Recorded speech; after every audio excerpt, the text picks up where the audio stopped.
আজকে সকালের নাস্তায় আমি তন্দুর রুটি দিয়ে একটি ডিম ভাজি করে নিয়েছি আর চা বানিয়ে নিয়েছি।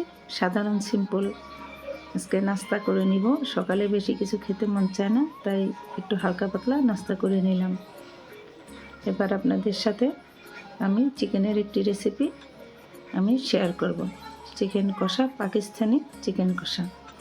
আসসালামু আলাইকুম, কেবি ব্লগসে সবাইকে স্বাগতম। আপনারা কেমন আছেন? আশা করি সবাই ভালো আছেন। আমরাও আপনাদের দোয়ায় ভালো আছি।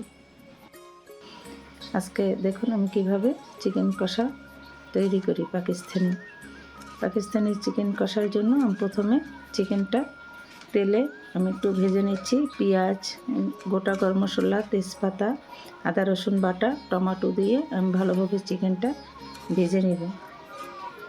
কষিয়ে ভালোভাবে তেলের মধ্যে ভাজা ভাজা করে আমি নিব, যাতে চিকেনটা তেলের মধ্যে ভালোভাবে সিদ্ধ হয়ে যায়। এভাবে আমি চিকেনটা সমস্ত মশলা দিয়ে, গোটা গরম মশলা দিয়ে, আমি ধনিয়ার গুঁড়া, জিরার গুঁড়া আমি দিয়েছি, দিয়ে টমেটো দিয়ে আমি এবার একটু ঢেকে ঢেকে এটা ভালোভাবে কষিয়ে নেব। ঢাকনা উঠিয়ে নিলাম। ঢাকনা উঠিয়ে আমি একটু নাড়াচাড়া দিয়ে দিচ্ছি।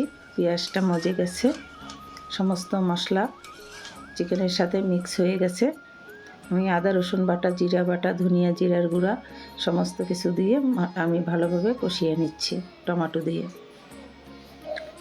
এবারে তেল উঠে গেছে, ভাজা ভাজা হয়ে গেছে, চিকেনটা সিদ্ধ হয়ে গেছে। আমি এবার হলুদের গুঁড়া দিয়ে দিলাম।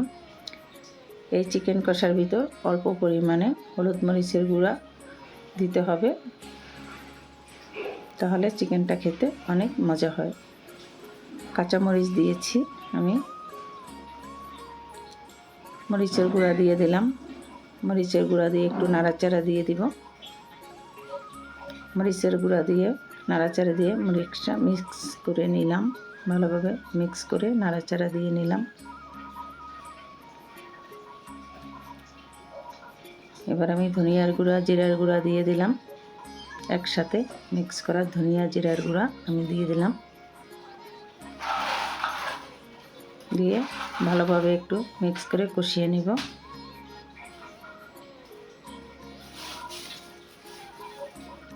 এভাবে ভালোভাবে চিকেনটা কষিয়ে নিতে হবে। চিকেনটা কষানোর মধ্যে যাতে সিদ্ধ হয়ে যায়, এভাবে আমি অল্প পরিমাণ পানি দিয়ে দিলাম, যাতে মশলাটা আর চিকেনটা ভালোভাবে মাখা মাখা হয়। আমি একটু গা মাখা ঝোল রাখবো, এই জন্য অল্প একটু পানি দিয়ে দিলাম। পানি দিয়ে নাড়াচাড়া দিয়ে দিলাম ভালোভাবে। এবার বলক আসলে আমি ঢেকে রেখেছিলাম, ঢাকনা উঠিয়ে এই যে চিকেনটা এভাবে হয়ে গেছে। আমি আর একটু এবার ভাজা জিরার গুঁড়া আর গরম মশলার গুঁড়া আমি বেটে রেখেছিলাম, আমি দিয়ে দিলাম। গরম মশলা, ভাজা জিরার গুঁড়া, ভাজা জিরা আমি একসাথে বেটে, শিলপাটায় বেটে আমি দিয়ে দিলাম। দিয়ে ভালোভাবে নাড়াচাড়া দিয়ে একটু মিশিয়ে নিলাম।